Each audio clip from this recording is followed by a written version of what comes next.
We are lucky to have access to this young kid called Ori Beerman. It's not only about the initial speed they have, but about what you can see in their potential to develop. What do you look for when you select a driver? That's a difficult question. The speed. Speed. Raw speed. It's not just about pace.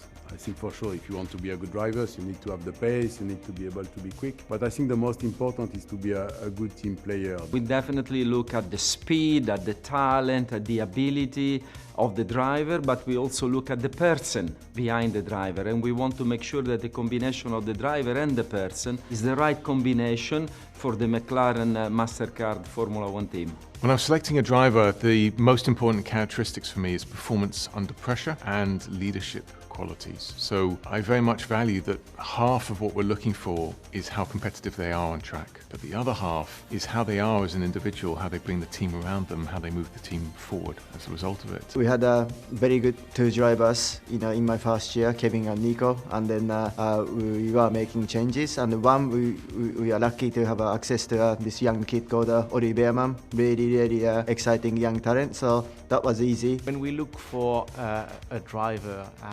the most simple things we are looking at, guys, is simply the speed. It's the name of the game. When we look for the younger drivers, we first and foremost look at the speed. We believe it's not only about the initial speed they have, but about what you can see in their potential to develop. So we have seen all the big guys, all the great champions of the sport. They have been developing their abilities, they make steps forward, and it's our job to create the environment around them so that they can develop as often as possible and as fast as possible. Ultimately speed.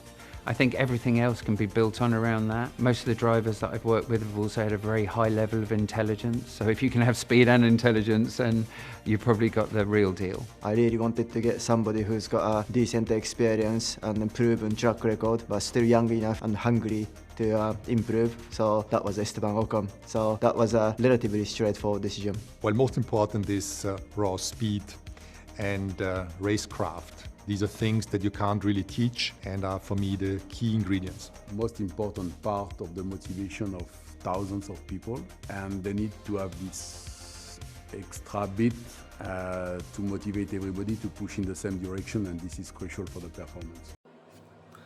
Hello everyone, welcome to the channel. We have a really interesting topic. It's about the team bosses of Formula One, how they choose the driver, how they see the perspective, perspective of the driver. Let's say like that. They see the motivation, the mentality, physicality, and things like that. In this special Formula One segment, several team principals open up about one of the hardest decisions in the sport: choosing the right driver lineup. So the bosses explain that picking up a driver isn't just about new raw speed. It's about personality, development potential, and how two drivers work together inside the team. One of the key themes is balance in the lineup. Many team bosses say they often prefer pairing a young, hungry talent with an experienced driver. So it has been going for a long time like this. So the veteran helps develop the car, provide technical feedback, and stabilizes the team, while the younger driver brings aggression and future potential.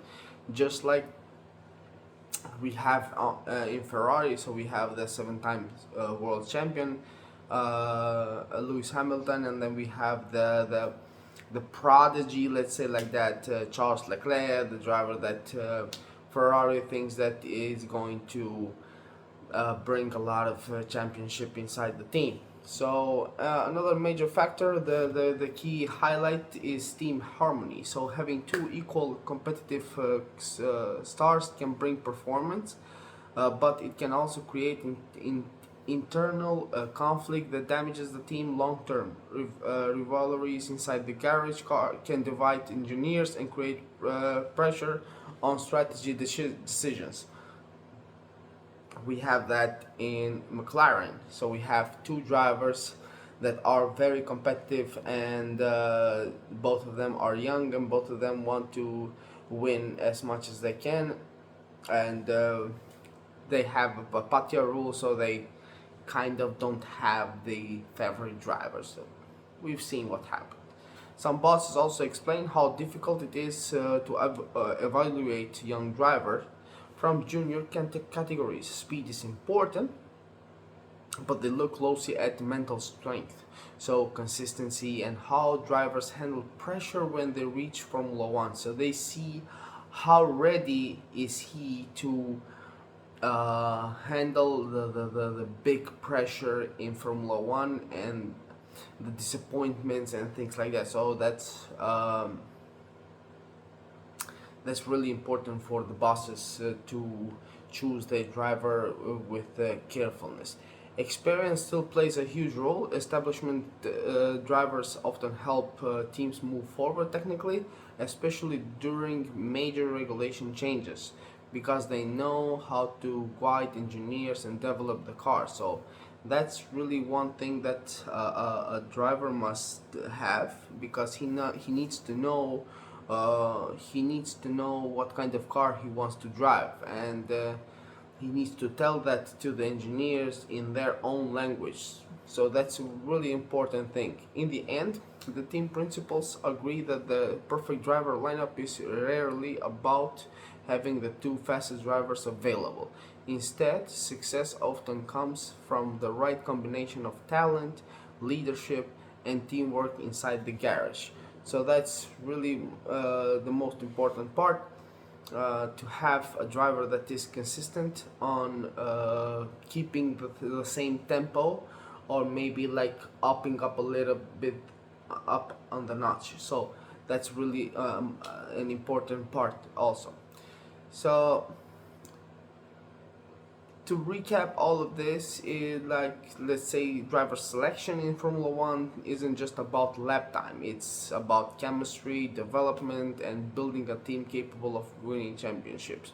So that's really an important thing. The chemistry, the consistency, and the durability of a driver are the most important key points. Let's say like that.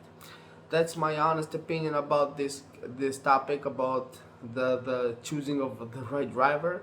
Thank you everyone for watching this video with us. Please don't forget to like and subscribe our channel. If you have something to add up, you know what to do. Comment down below, and we will see you in the next one. See ya. Bye bye.